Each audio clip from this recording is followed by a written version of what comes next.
Hello guys, नमस्कार। मैं किरण देव यादव, चंद्र किरण multimedia से। अभी हम लाइव हैं अलौली रामपुर में और कुछ देर पहले ही अखिल भारतीय सृजन साहित्य मंच के बैनर तले फड़किया कवि गोष्ठी का आयोजन किया गया, सम्मान समारोह का आयोजन किया गया। हमारे सामने उपस्थित हैं अभी इस मंच के अध्यक्ष साधना भगत जी।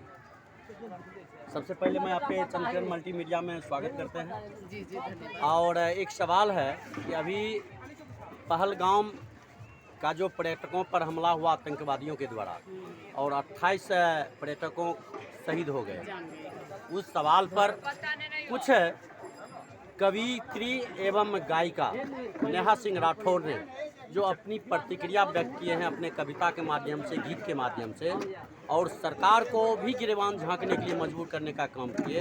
उन्होंने सवाल उठाई कि आखिर एक ही पार्टी के सरकार में दर्जनों आतंकवादी हमला हुआ है, आखिर इसके पीछे क्या कारण है, इस पर क्या प्रतिक्रिया है?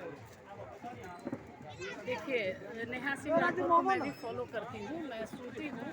अच्छा गाती है, अच्छा बोलती है, अबे मतलब कि बिंदास बोलती है, कहने का मतलब। लेकिन मैं चकित हूँ, मैं काफ़ी दिनों से देख रही हूँ, बंगाल जल रहा है, वहाँ जो घटनाएं हो रही हैं उस पर उसने कुछ नहीं बोला, बड़ा साधारण तरीके से बोलकर निकल जाती है। तो ये तो भाई गलत बात है। यदि वो किसी पार्टी से नहीं जुड़ी है तो निष्पक्ष उसको पूरे देश की समस्या पर बात करनी चाहिए। सबकी अपनी अपनी विचारधारा होती है। हाँ। जो तत्काल अभी मतलब वो सिर्फ बीजेपी को ही टारगेट जो करे। तत्काल अपनी केंद्र की सरकार है, उस पर जो कमियां हो रही है उसको अपने गीत के माध्यम से, कविता के माध्यम से वो अपनी जवाब देते हैं। आइए, प्रतिभा जी हैं, प्रतिभा जी इस पर क्या प्रतिक्रिया देना चाहेंगे? कि जब हमारा देश खतरे में है तो जितने भी पार्टी के वरिष्ठ अधिकारी हैं वो सभी सरकार के साथ एक मीटिंग करके उनका सहयोग कर रहे हैं। उसमें यह लड़की देश के अंदर ही खूना खतरी करने का जो प्लानिंग कर रखी है, जबकि यह जिस भी पार्टी से होगी, जिसके कहने पर यह कर रही है, वो पार्टी का आदमी तो अभी नरेंद्र मोदी का सपोर्ट कर रहा है। कहीं से कोई पार्टी का जो वरिष्ठ अधिकारी है, कहीं से कोई इसका विरोध नहीं है, सब एकजुट होकर। प्रतिभा जी, इस जगह रोकेंगे, आपको इस जगह रोकेंगे। सिर्फ नेहा सिंह राठौर का ही सवाल नहीं है, बल्कि कई लेखक, कवि, अधिवक्ता, सामाजिक कार्यकर्ता, कई लोग इस सवाल पर आवाज उठाते हैं। कोई लेखक नहीं है, वह एक कुंवर है। इस पर सवाल जो उठाते हैं उसे देशद्रोही की मुकदमा में जकड़ दिया जाता है। जो भी क्या कहेंगे रंजना जी आप? देखिए, मेरा तो सिर्फ एक है, सबसे ऊपर राष्ट्र। चलिए ना, से बड़ा कुछ नहीं।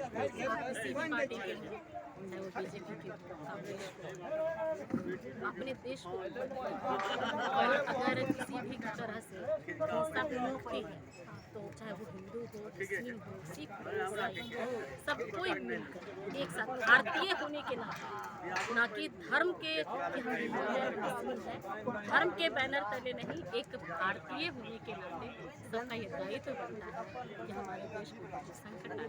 तो बिल्कुल, आप भी एक कवित्री हैं। आप वैसे श्रृंगार रस का रचना आपका हमने सुनने का काम किया है लगातार कई दिनों से।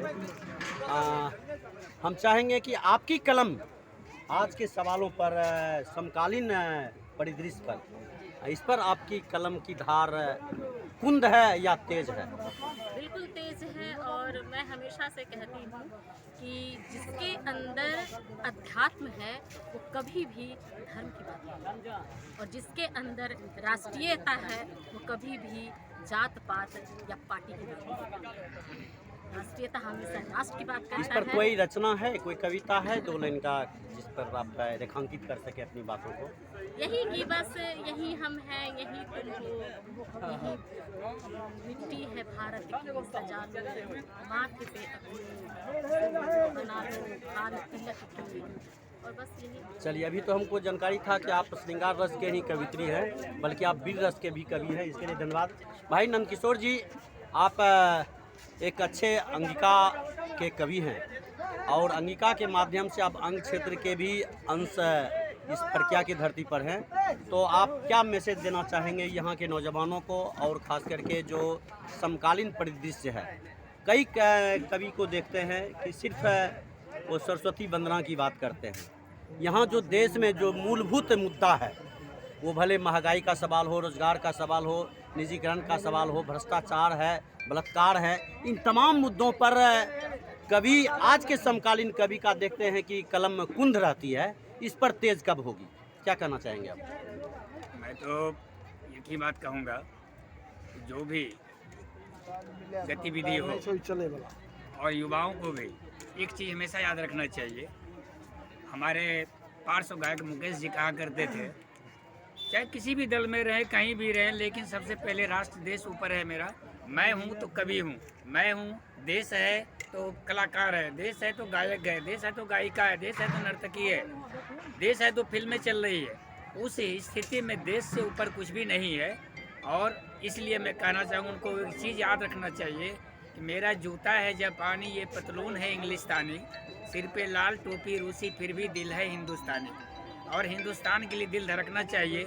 मैं युवाओं को कहना चाहूँगा कि मंद मंद मुस्काए जा, क्योंकि आपने कहा कि सिर्फ अंगिका लिखते हैं, ऐसी बात नहीं है, हिंदी भी जोरदार लिखता हूँ।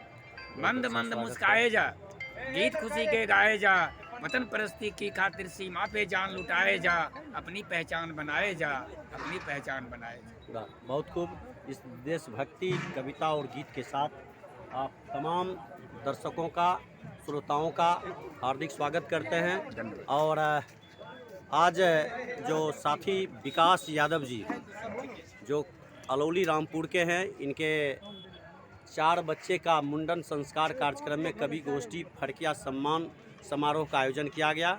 और नामचीन कवियों की भागीदारी यहाँ हुई।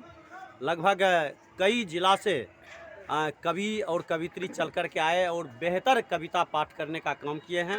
हम तमाम कवि एवं कवित्रियों को बिहार प्रदेश पंच सरपंच संघ खगड़िया और फड़किया मिशन सामाजिक संगठन की ओर से हार्दिक स्वागत करते हैं, अभिनंदन करते हैं। और साथी विकास जी के पुत्र का जो मुंडन संस्कार है, उन बच्चों को भविष्य उज्जवल की कामना करते हैं, दीर्घायु होने की कामना करते हैं। धन्यवाद। बने रहें समीकरण मल्टीमीडिया से।